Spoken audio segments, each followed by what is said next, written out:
समुद्र तट पर राम सेतु का काम चल रहा था तो बड़े बड़े वानर और रीछ विशाल पर्वत उठा उठा कर ला रहे थे।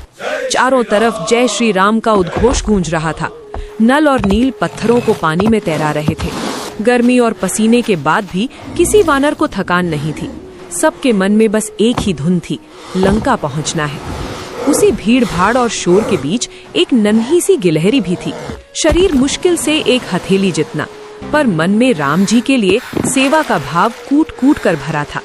वो देख रही थी कि सब प्रभु के लिए बड़े बड़े पहाड़ ला रहे हैं। उसने सोचा, मेरा शरीर छोटा है तो क्या हुआ, मैं पत्थर नहीं उठा सकती तो क्या सेवा नहीं करूंगी। गिलहरी ने एक युक्ति निकाली। वो दौड़कर समुद्र के पानी में जाती, डुबकी लगाती और अपने रोएदार शरीर को पूरा भिगो लेती। फिर वहां से भागकर सूखी रेत यानी बालू में आती और उसमें लोट लगाने लगती। गीले शरीर पर ढेर सारी रेत चिपक जाती।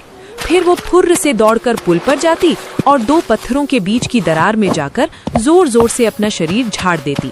वो फिर भागती, फिर पानी में भीगती, फिर रेत में लोटती और फिर पुल पर जाकर रेत झाड़ देती। वो ये काम पूरी ताकत और भक्ति से कर रही थी। उसे लग रहा था कि मैं भी सेतु बना रही हूँ।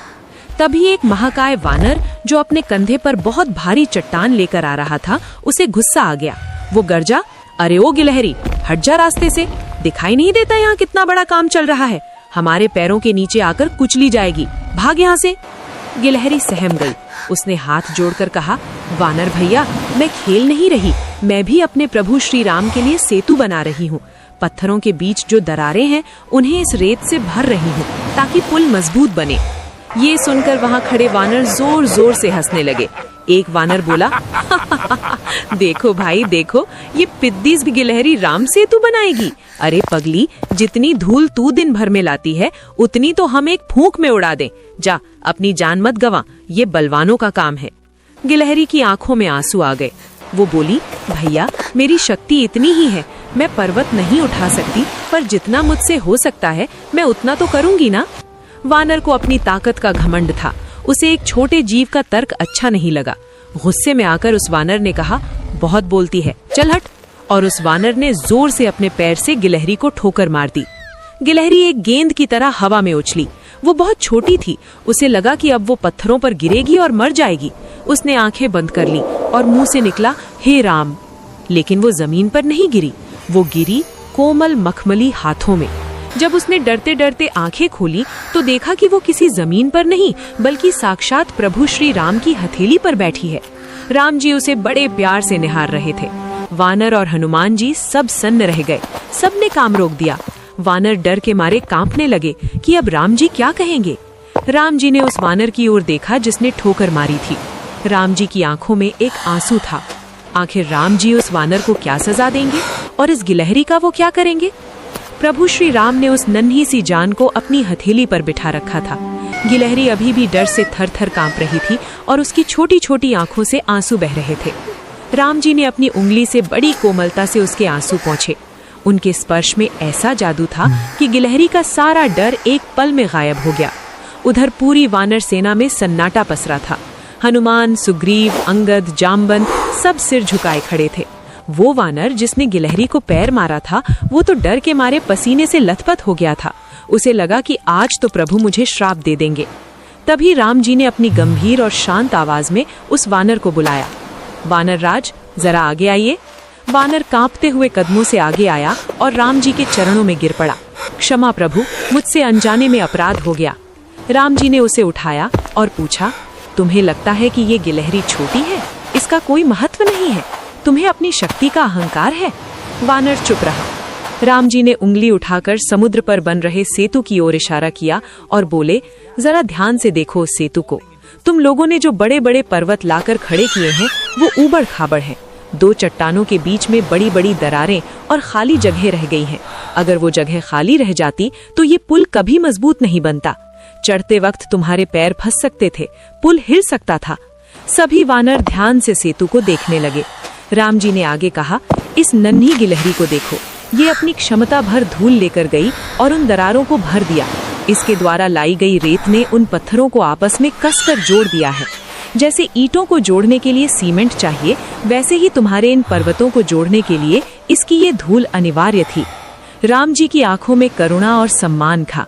उन्होंने कहा, हे वानर, तुम बलवान हो, ईश्वर ने तुम्हें पर्वत उठाने की शक्ति दी तो तुमने पर्वत उठाए, इसमें तुम्हारा क्या बड़प्पन, वो तो तुम्हारी प्रकृति है।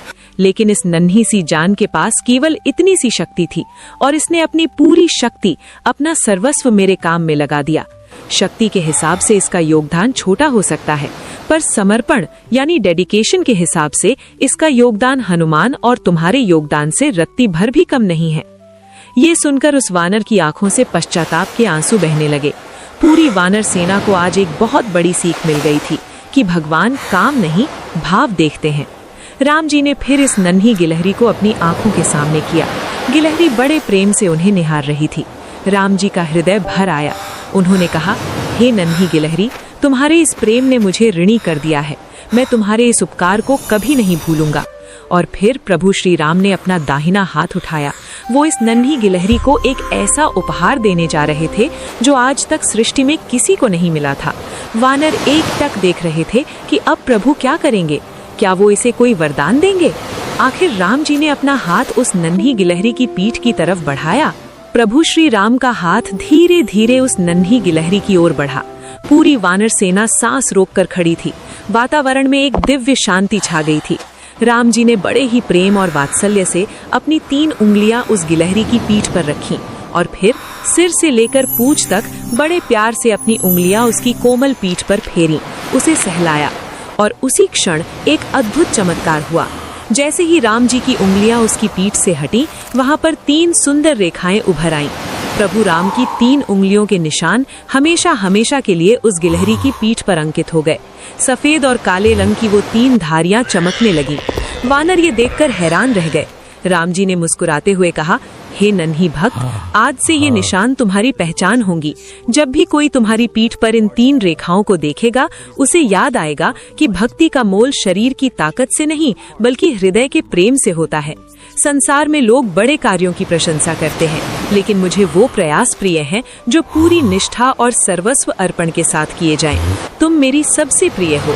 गिलहरी प्रभु के स्पर्श को पाकर धन्य हो गई।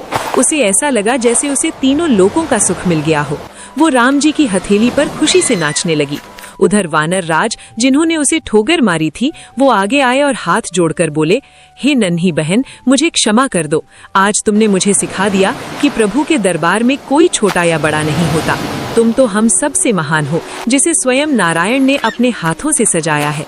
और फिर एक बार जोर से उद्घोष हुआ, बोलिए सियावर रामचंद्र की जय। तो दोस्तों, इसीलिए कहते हैं कि आज भी हम जो गिलहरियों की पीठ पर वो 3 धारियां देखते हैं, वो कोई साधारण निशान नहीं है। वो साक्षात मर्यादा पुरुषोत्तम श्री राम के प्रेम के हस्ताक्षर हैं। ये निशानी है उस अटूट भक्ति की जो उस नन्ही सी जान ने दिखाई थी। अगर राम जी का ये प्रेम और गिलहरी की भक्ति आपको छू गई हो, तो कमेंट में एक बार पूरे भाव से जय श्री राम जरूर लिखें।